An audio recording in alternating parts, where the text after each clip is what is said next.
এই যে ছেলেকে ভোট দিবেন, এবার ভোট হবে ছেলের পক্ষে, এবার ভোট হবে নিজের ছেলের পক্ষে। আপনারা মারা যদি ছেলেদের পক্ষে না আসেন, বাপরা যদি ছেলের পক্ষে না আসেন, আমরা কই যাবো বলেন?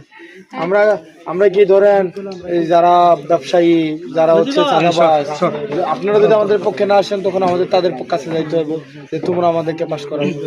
আর যদি আমাদের মায়েরা যদি আমাদের পক্ষে চলে আসে, মায়েরা, হ্যাঁ, তো ব্যাপারটা হচ্ছে কি আমাদের জন্য সহজ হয়ে যায়। আমি মানে ব্যাপারটা বুঝাইতে পারছি কিনা? তো এই জন্য যেটা করা লাগবে, এবারে স্লোগান হচ্ছে কি, এবারে স্লোগান কি, এবার ভোট হোক ছেলের পক্ষে।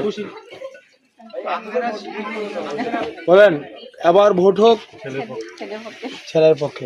আর শাপলা কলি মার্কাটা কে? শাপলা কলি। সবাই এবার ভোট হোক ছেলের পক্ষে, এবার ভোট হোক ছেলের পক্ষে, মায়ের ভোট ছেলের পক্ষে।